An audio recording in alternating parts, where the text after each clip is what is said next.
So, Butch, what you been up to? Answering thousands of Rob Zombie Munster movie questions. Is he doing a movie about the Munsters? Yes, he is. Thinking about that, I might have. Yeah, actually, it's been very interesting. I've been doing a couple things actually came to the forefront recently.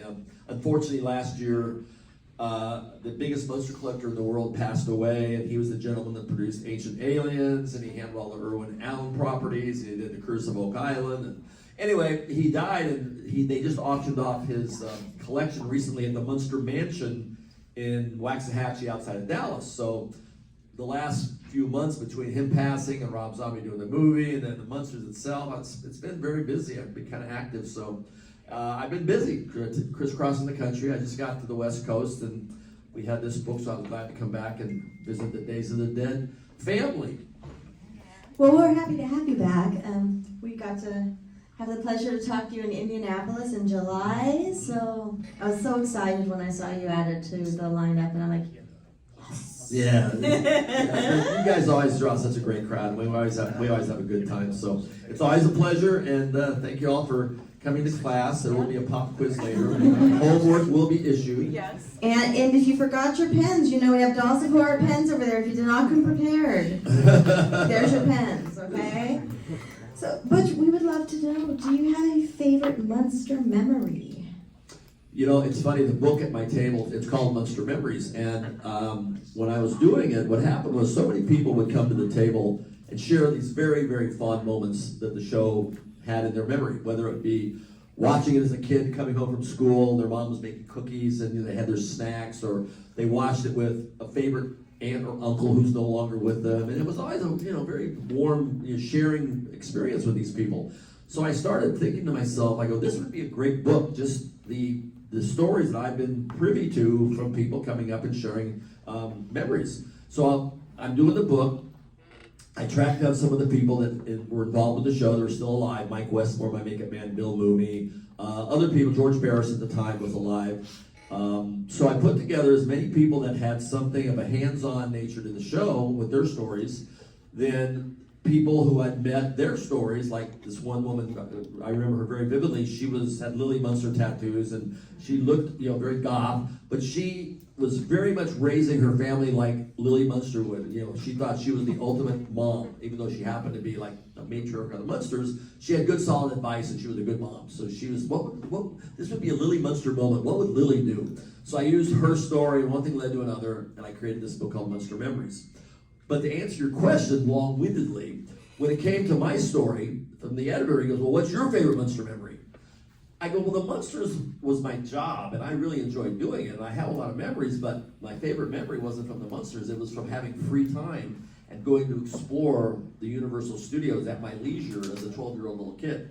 That, to me, was an extraordinary gift that I had for 2 years, that whenever I had free time, I could wander around and see the biggest studio in the world operating behind the scenes and just see what was up. That, to me, was my favorite Munster memory.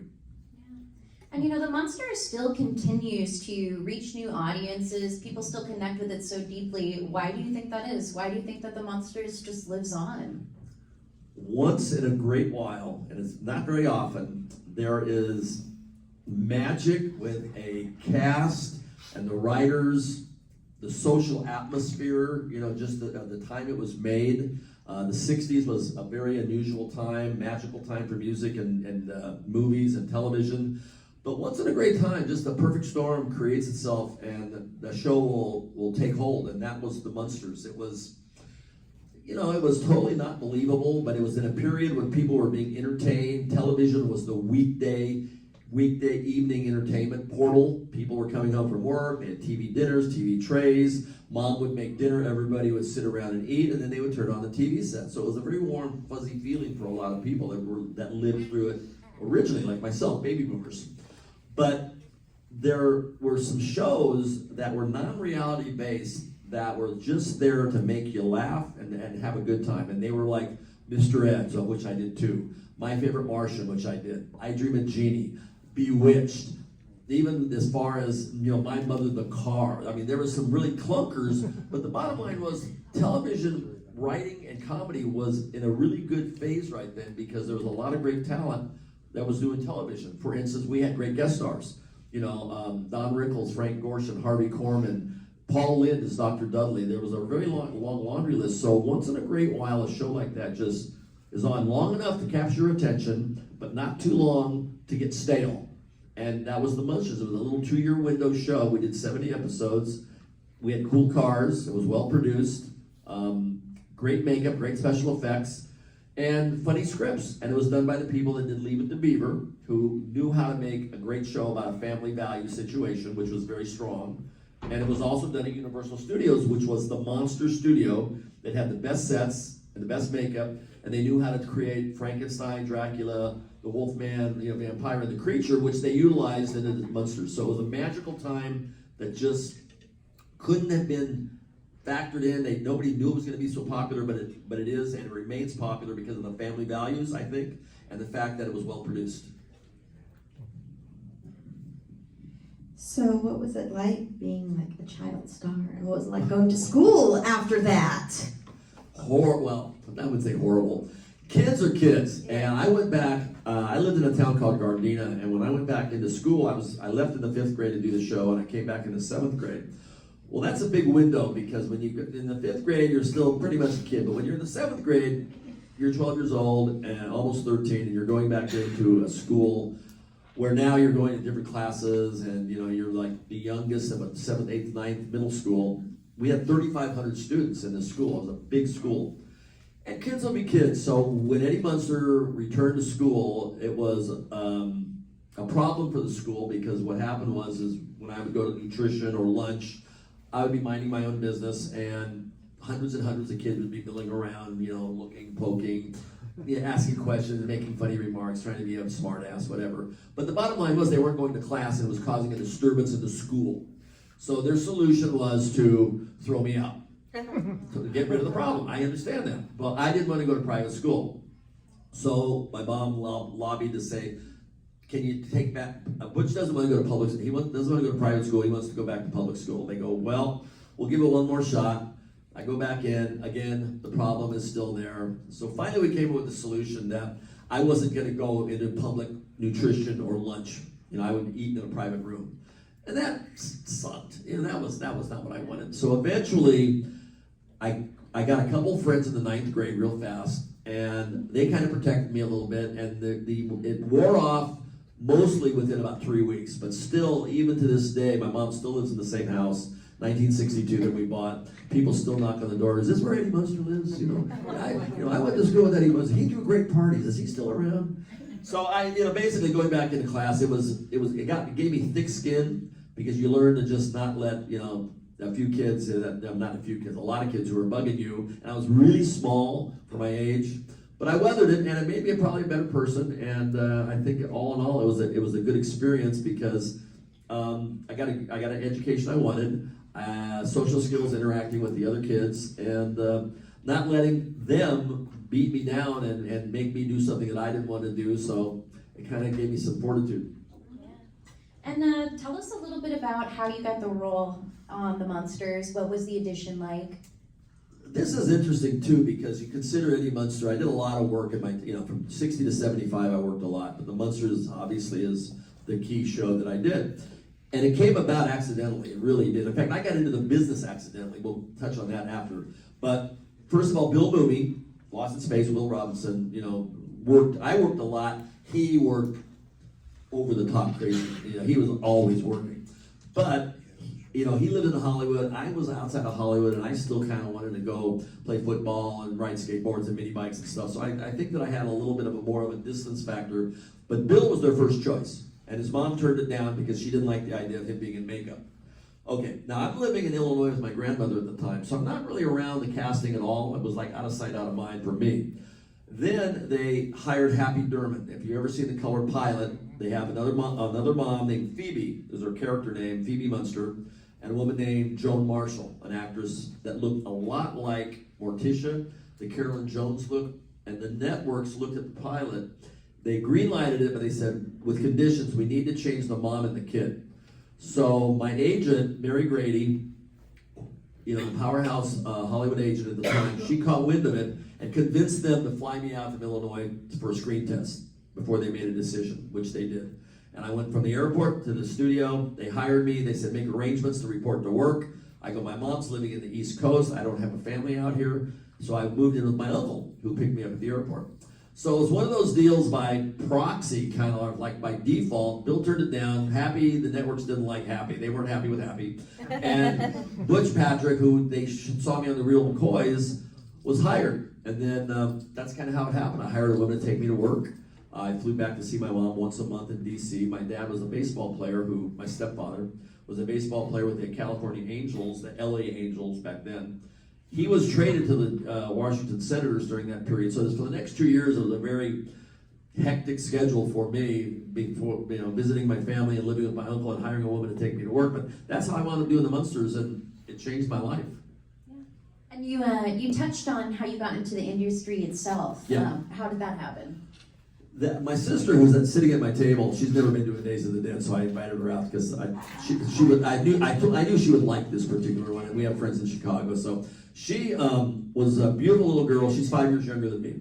So they were looking at her to get into print modeling for like catalogs and little dresses and stuff. And they had arranged a photo shoot for her with a photographer named Amos Carr. Now Amos Carr was the go-to child photographer in Hollywood in 1960. I went along for the ride. I was 7 years old. After he was done with Michelle, he kind of looked over and he goes, he's got a look about him. Do you mind if I take a couple pictures of Butch? My mom goes, no. So he put this hat on me and I kind of got this goofy pose, and he put it in the window of his studio on Hollywood Boulevard. And about 3 weeks later, we get a call from Mary Grady, the agent, and says, this guy, George and Randy Hood, is a producer and a director at Fox, and they're doing this little movie called The Two Little Bears, and they still haven't cast the youngest son of Eddie Albert and Jane Wyatt. Eddie Albert, big star. Jane Wyatt, Father Knows Best, big star. And they saw this picture as they were walking by the studio on Hollywood Boulevard. They said, that's our kid. We want him. And the guy goes, well, he's not an actor. He just happened to be along for the ride. I went up for an interview. I read the script. They hired me. My mom said, do you want to do a movie? I go, well, will I have to go back to second grade? Not for a while. I go, let's do it. And in the 6 weeks that I did this movie, Brenda Lee was 15 years old. She played my older sister. Soupy Sales, legendary comedy guy, was the comic relief cop. And then the movie was 6 weeks of work. And by the end of the 6 weeks, I picked up General Hospital, and I also did a Kellogg's Cornflakes commercial. So I had 3 credits, a movie, a series, and a commercial, and I was pretty much off to the races. Accidentally. I mean, it was just total, nobody planned this. Yeah. Happy accident, though, right? What was that? Happy accident. Happy accident. It was great. No, it was, and back then it was a little different than it is today, but it was fun, and I enjoyed it, and I wasn't intimidated by the adults, and I had a pretty good memory, and it all just came pretty easy to me. Do you have like a scene? Was there any specific scene in The Munsters that was particularly difficult to shoot? No, it was a very kid-friendly show, and I think one of the things is, yes, to answer your question, but first of all, it wasn't difficult from the dialogue or from the scripting, because you got to remember, they did Leave It to Beaver for 6 years. Yeah. Very kid-friendly production crew. All the actors that I was working with had kids about my age, so the combination of me being able to do my job professionally and not make any mistakes and not cause them to have to redo it a lot made it easier, because I'm sure if you're not up to par, the adults will probably they wouldn't have written as many scripts featuring Eddie. But the hard part for me was when we would do the special effects and I would be on wires, or I would be throwing through the ceiling, or I would be hiding in little drawers, and stuff like that became tough. And then also in the summertime, when everybody else was on summer vacation, those were the episodes when you would see a lot of Eddie and Herman and Eddie and Grandpa. The Eddie episodes would be done in the summertime, because that would give them an extra 3 hours to put me in front of the camera instead of being in school. So when everybody else was having a great summer vacation, I was doubling down and working more.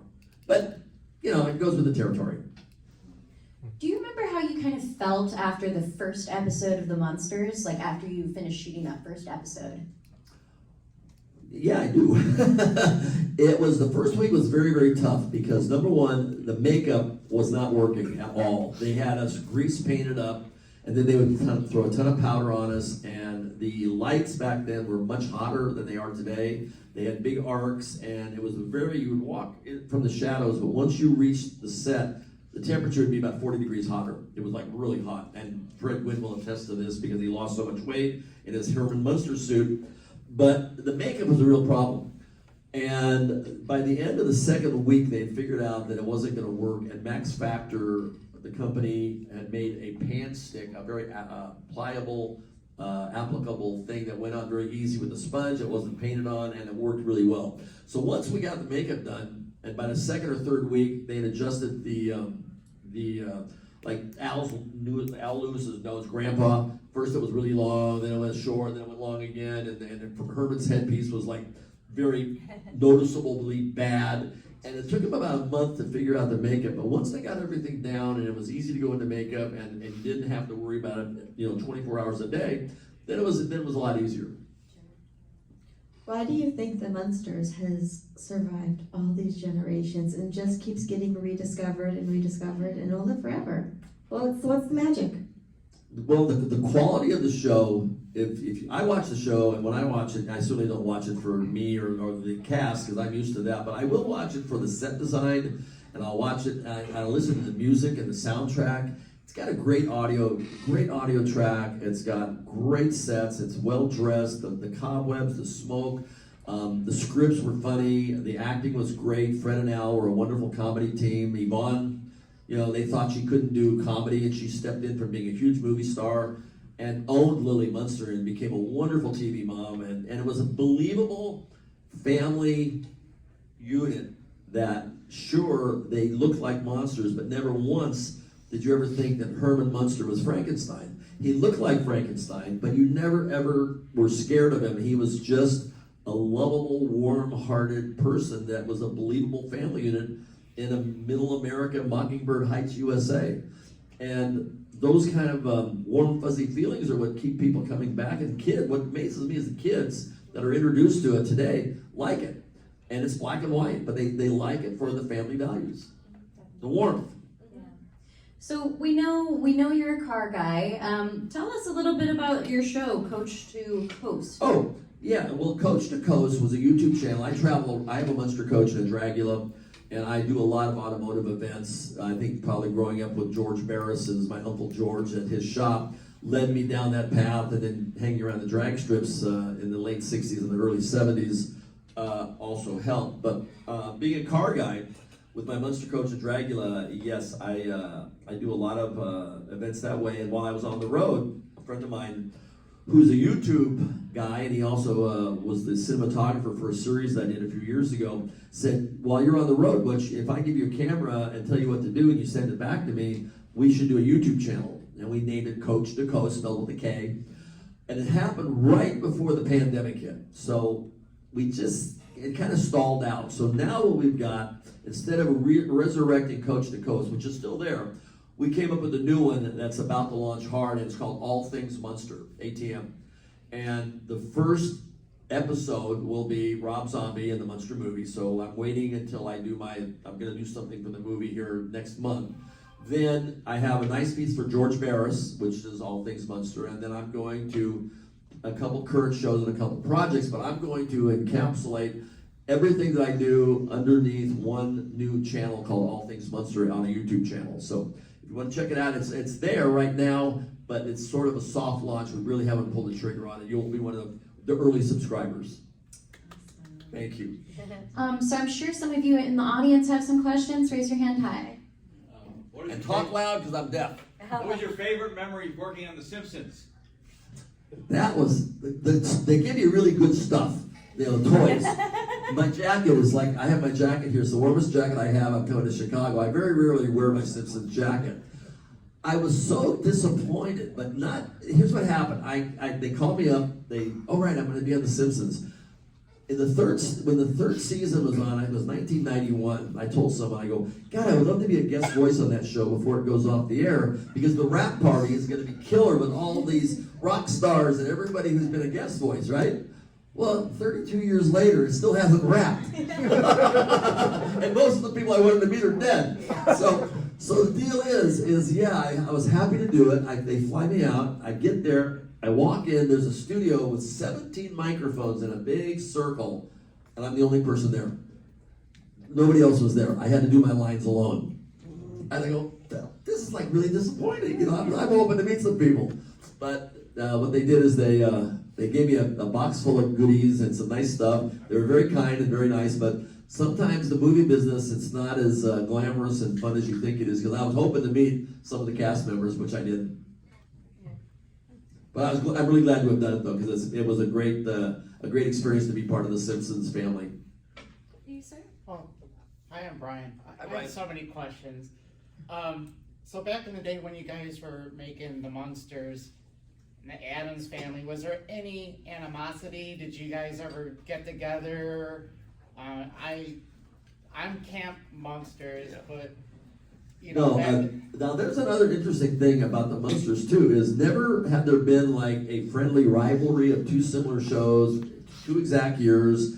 ABC Friday night, we were Thursday night CBS. They were at Screen Gems, we were at Universal. The good thing about our rivalry with them, it would have been a heads-up rivalry had we been up head-to-head against each other, which we weren't. The good news was, whether you preferred the Munsters or the Addams Family, there's a very good chance you watched them both.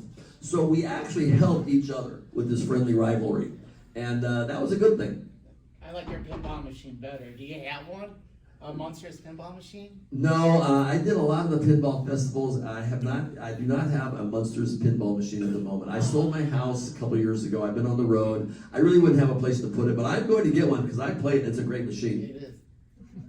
And have you ever dressed up as Eddie Munster as an adult? One time, it was for a Little Caesars commercial. Oh, wait a minute. Okay, Little Caesars commercial 20 years ago with Evel Knievel and Jimmy Walker. Yeah, the only way they would do it was me being as Eddie Munster, and it was a really big check.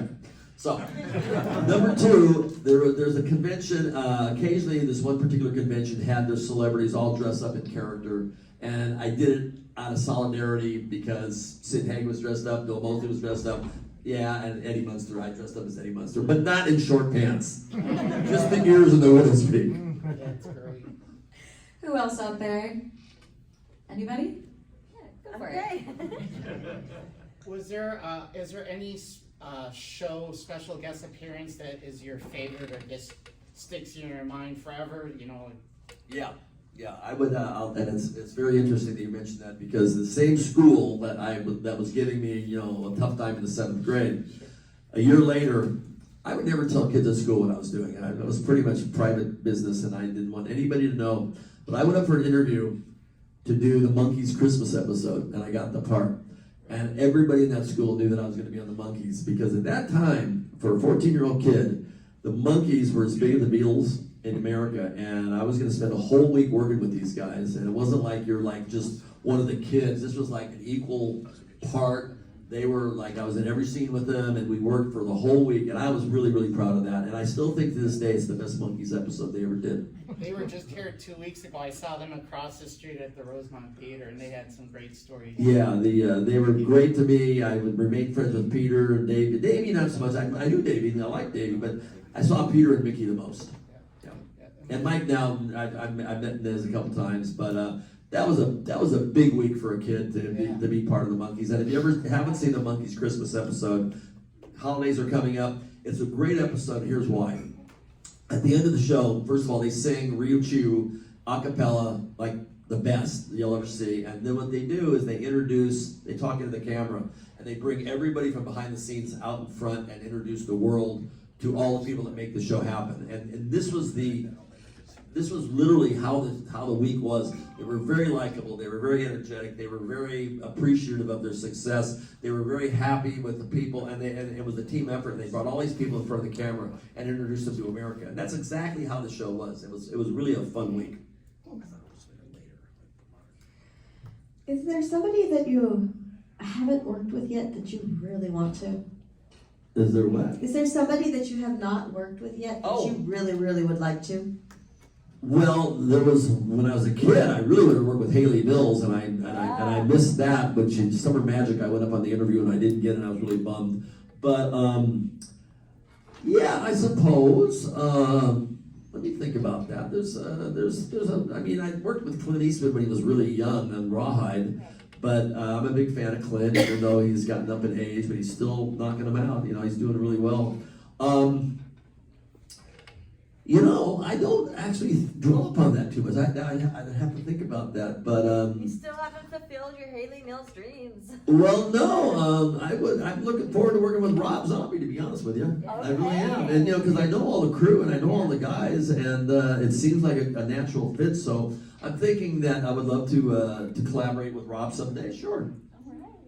He's a great guy. Him and Sherryman are wonderful folks. I mean, it's like Alice Cooper, you know, Coop. The person is not the person on stage. You don't ever hear a negative story about No. It's very much like a lot of times it's an act and it's a persona and it's an entertainment business and he's an entertainer.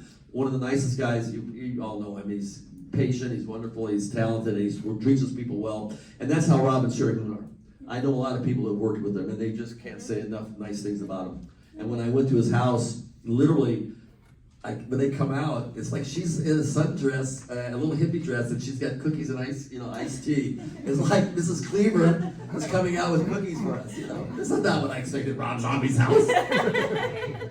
It's great. I've been very blessed being Eddie Munster because it's allowed me to meet a lot of people, and it's fun to know how many people are very, very cool, and and people in general are really good. And so, you know, during your whole experience on the Munsters and just in the industry, you know, what's something important that you learned, whether that's a skill or something about yourself? Well, when I used to do a thing called How to Get Into the Show Business the Right Way. And what had happened was there was a woman in Cleveland who went to work for, I believe it was Barbizon, you know, one of the pay us money and we'll get you in the movie. And she took the job and she found out that they were like ripping people off. So she took it upon herself to basically do a news report and give it to the local news channels and ran them out of town. I mean, they left Cleveland and refunded the money, and she did a good job. So then she thought about it, because she was an actress and a casting director. She says, well, I should replace that with a real deal about, you know, how you do it. And she hired me to help her do this, to do screen tests and do the media. So during the screen test of people, two things occurred. Number one, some people they're just not as talented as they think they are, unfortunately. And it's very difficult to try to explain that to people that, you know, I don't want to pop your bubble, burst your bubble, but the bottom line is, and a lot of them were kids with the parent. So now you've got this dynamic of a stage parent that thinks their kid's talented, that doesn't want to hear anything. But what I would say, and what I came up with was the easiest way to tell people, if they were an adult, I would say do it for the love of it. Anything you learn and anything you're going to gain from acting, these social skills will come into play, and they'll be beneficial no matter what you do in life. It's good for that. It's good communication skills. As a kid, I would tell a parent, I would say, look, right now, kids change every year. You know, what he's doing today and what he's doing 2 years from now are vastly different. So don't push him. Let him do it for the fun of it. Don't expect it to go places, and don't be a pushy stage parent, but just let him develop. And yeah, acting can be good for anything they want to do. But at the end of the day, I would tell people, if you really just want to be in the industry, if you don't care about the acting, if you have to be an actor, okay, you have to be an actor. But if you don't need that part of it and you want to just be in the business, at the end of the movie, look at all those 8 million names that scroll by and try to find something that suits what your talents might be and pursue that. Because that'll get you on the set, that'll get you into the business, it'll get you your benefits, it'll get you a good paycheck, and you have about 1,000% chance of getting that job than being a star, as long as you're comfortable with being behind the scenes, because that's where all my friends were. You know, yeah, I was in front of the camera, but my buddies were the guys in the catwalks, at the makeup truck, you know, or the roach coach or the makeup thing, and that's what I try to explain to people. Don't shoot for, you know, the stardom thing, because the chances are slim, but you can still have a career in the industry. Yes? Out of your collection, what's your favorite car? What was that? Out of your collection, what's your favorite car?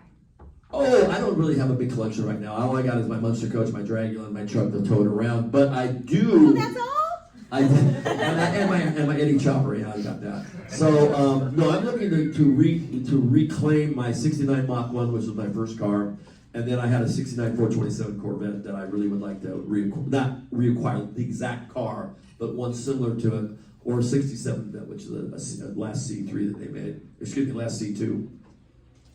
Is there any other questions? Yes. I noticed when monsters, be reincarnated, it's always live action. Is there somewhere in the future you'd like to see the monsters like in an animated form? Well, they did that back in the '60s. They had the mini Munsters, and no, I really wouldn't, honestly. I think the Addams Family has taken that franchise. They've done Broadway, and they've done animated movies, and the Munsters has done 5 TV movies and feature films, one that I was in and 4 others. So I think the Munsters lends itself better to a non-animated, non-CG format. Thank you. You're welcome. Anyone else? No? All right, well, I have another one. No worries. So, excluding the Munsters theme song, Oh, yeah. what would be a good theme song for your life? For my life? Let's see. Can't say the monsters. I We all can know that.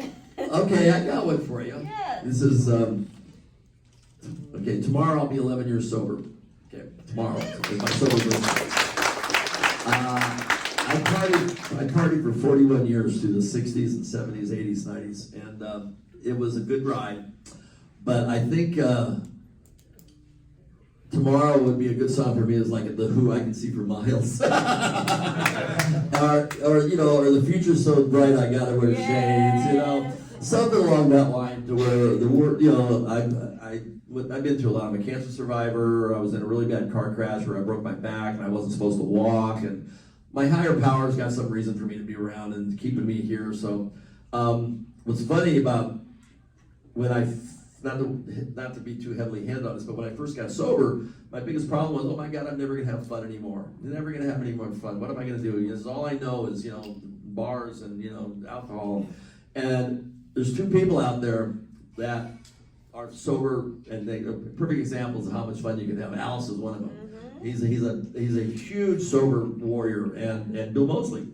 Bill Moseley is too. So the fun part about it is, for me, is once I got on the right track, life got really, really good, and it got to the point where it was like quality improved a lot. I mean, it was nothing wrong with what I did. It was just the fact that so you start partying as a teenager, and some people stop and get smart, and some people don't.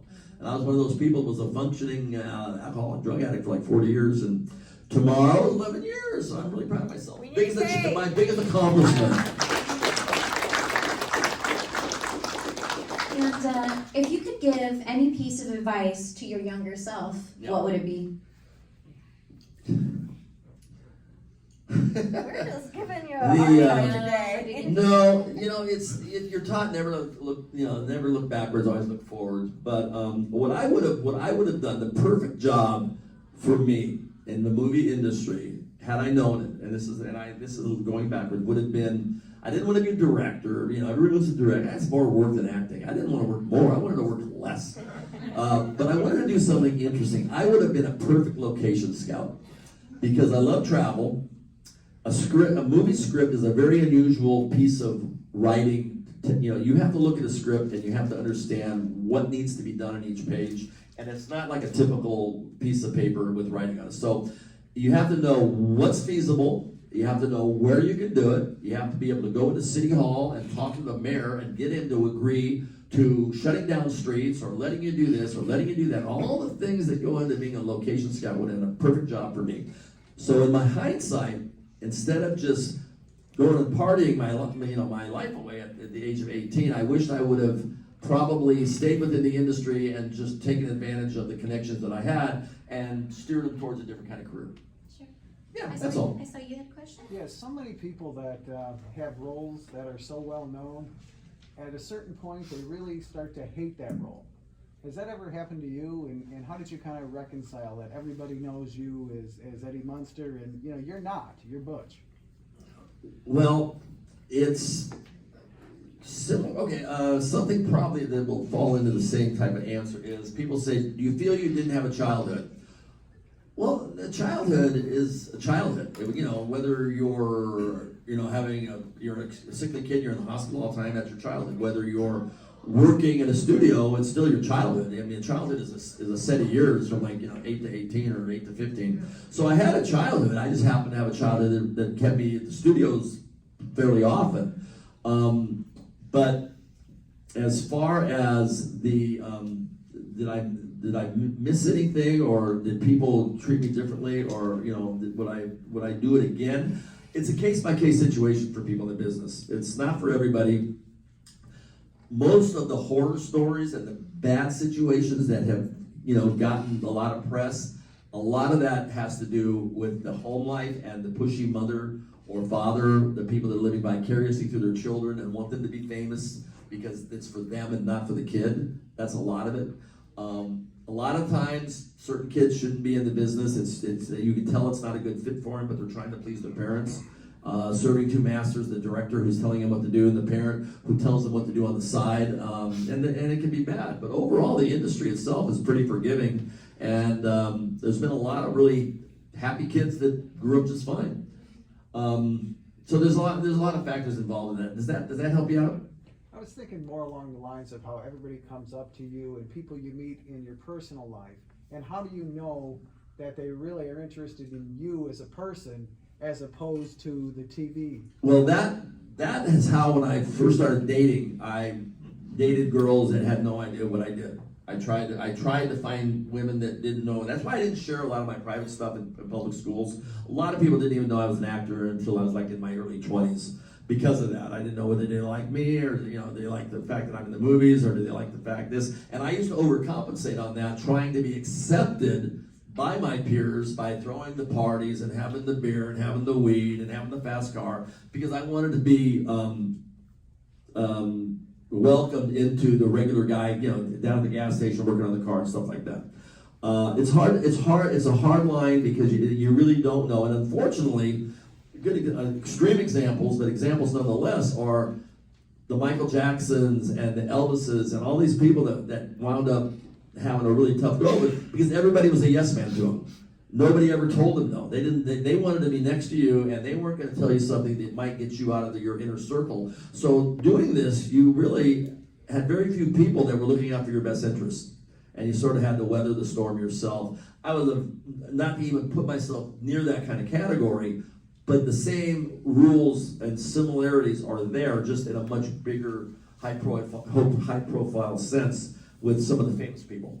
But kid actors, it's most kid actors and most people that grew up in the business wouldn't put their children into the business. You know, me, you know, I didn't have kids, so I didn't have to worry about it. But the business itself, it can be bad for some, but it's a case-by-case situation. I saw you had one. Me? Yes. Yeah, at the set, when the staircase comes up, Yeah. and like everyone walks out, is that a dragon in there? That was it was a T-Rex from the Forgotten World or the Lost World from, I think it was 1952 or 1951 or 52. I think it was a Universal movie that they, number one, studios very rarely throw away anything. They have a lot of room in the back lot, so they just keep building houses and warehouses to put stuff in. I believe it was a dinosaur that was used in the Lost World, and they just chopped the head off it, put gas mains in it, they counterbalanced the staircase, and they had a couple of big heavy grips back there that would pull her up and, you know, pull the trigger and the flames would shoot out. Right, that's awesome. Magic. It is. I saw you way in the back. Yeah. Can you speak talking, Louder. Yeah, speak up. talk about working with Al Lewis?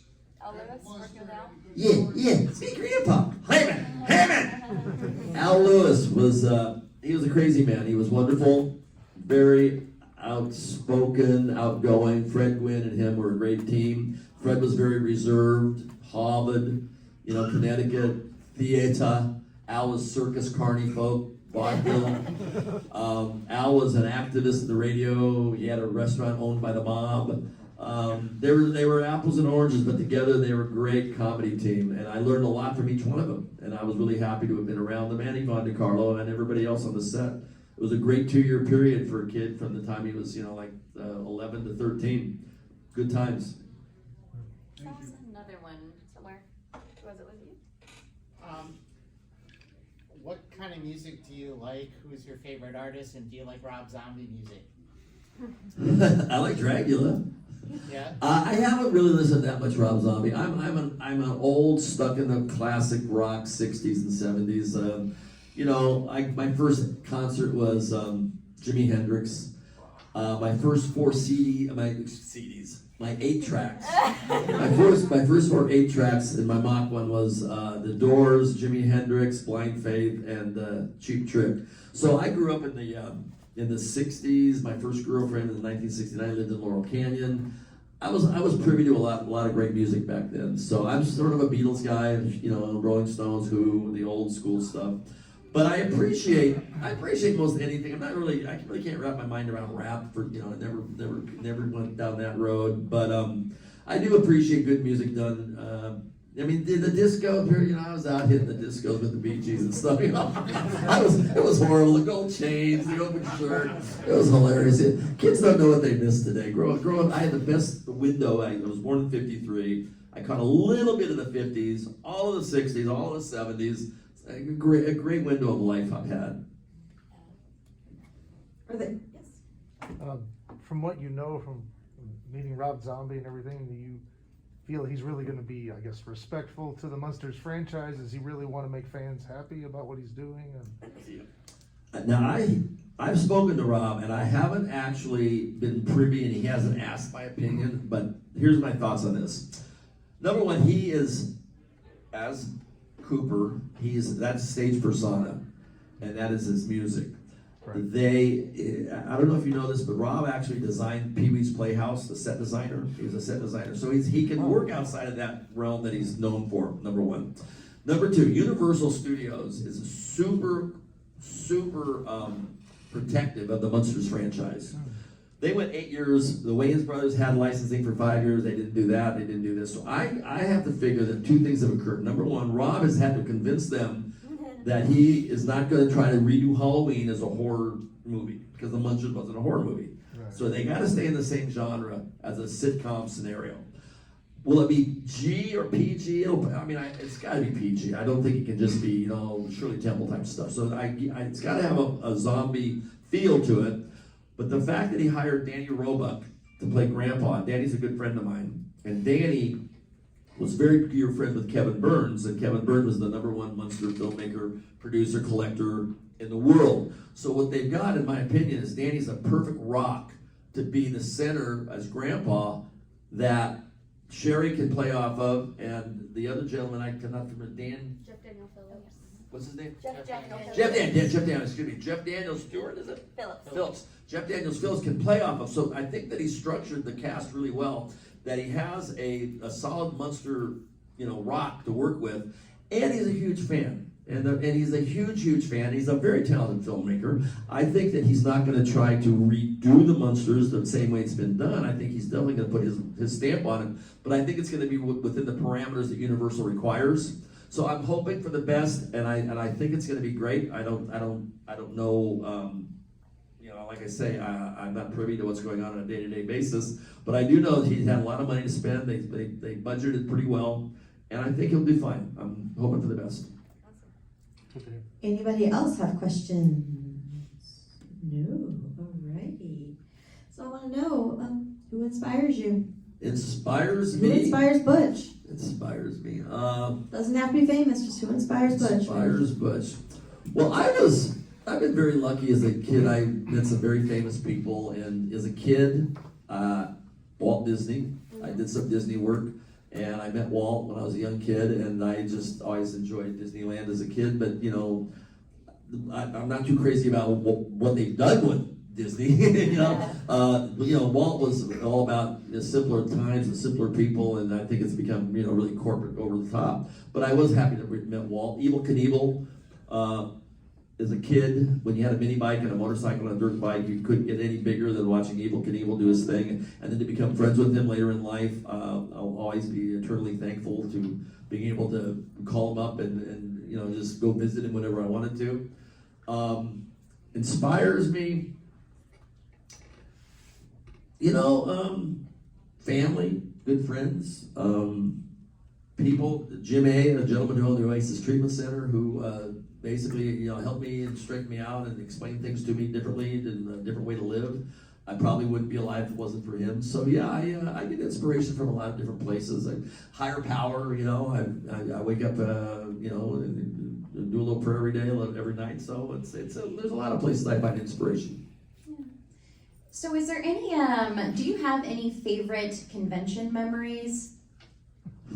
Because we're a fun group. Well, it's a great place to people watch, I gotta tell you. And you know, I love to watch people, and whether it's in airports or whether it's in travel and going around but it's great to see the conventions, and I really enjoy the kids. The kids that are coming out that are the next generation, and it's a family-friendly thing where the folks come out with the kids. Anytime you get the kids and parents and grandparents all together, and that's what happens with the Munsters quite often. You get multi-generational people at the table, all enjoying something. Now that's pretty rare that you know that when there's a TV set or a flat screen on where 60 years worth of different people are all watching the same thing and all enjoying it. That's magic.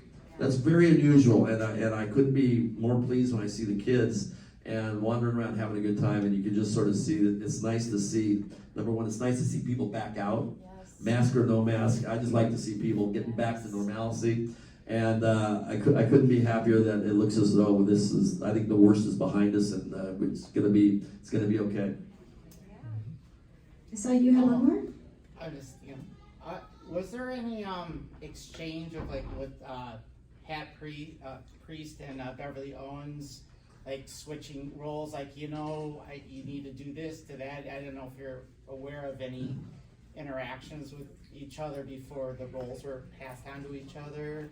Well, they did a really good job. You know, Beverly was lied to about doing the show. Her agent told her that she goes to Los Angeles and does this pilot. It'll never see the light of day. She won't have to move to LA. She didn't want to move to LA. She was in love with the guy in New York, and she was miserable. And literally, the producer said, "You're not going anywhere because you're an integral part of this show, so just sit tight and grin and bear it." So she became very distraught, very unhappy, and she would knit all day and cry. And Fred and Al, Grandpa and Herman, went to the producers and told them, "You need to let her out of the contract because this is like, you know, harsh, unusual punishment." And they said, "No way." And then they went back the next day and they basically told them, "If you don't let her go, we'll quit and you won't have a show at all." So they gave them an ultimatum.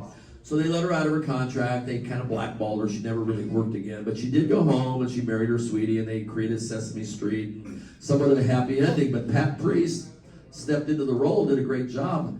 But the show changed gears a little bit because prior to Pat, the show was a lot more about Beverly or Marilyn seeking a love interest, and the scripts were written about, you know, trying to find Marilyn, get her married off. After Pat stepped in, the show switched to Grandpa and Herman and Eddie getting into mischief in the dungeon. And a few more things came about where the girls were sort of the girls in the kitchen and the guys were over here, and it wasn't all about Marilyn anymore. And for me, that was good because Eddie got more scripts and this and that. But the funny thing about it is a lot of people never even saw the switch. It was kind of seamless, unlike Dick York leaving Bewitched and Dick Sargent stepping in and you go, "Hey, that's not Darren." You know, the Marilyn was, we did a pretty slick transition. Yes. Mm-hmm. Okay. Has anyone got injured on the set while you guys were recording the Munsters? Just your egos. No. You're like up in the, No. you know, No, nobody got. I got singed a little bit by Spot when he blew fire and I was sitting on the banister. You know, his head would do this thing, and if you move just a little bit from the back and you're like 8 feet out there, then this little movement's about a foot and a half movement, like a foot and a half, and it singed my suit. But no, nobody got hurt. We were good. All right, I do have one more wrap-up question. Wrap it up. All right.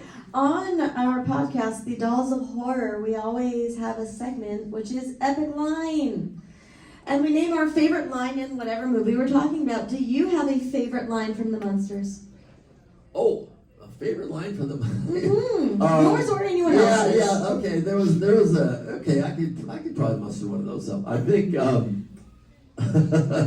in an episode of Zombo, Louis Nye plays a TV horror host that I'm enamored with, that I believe is the that is real guy. I don't know that he's a fake. And I win this contest, and I go down to the studio.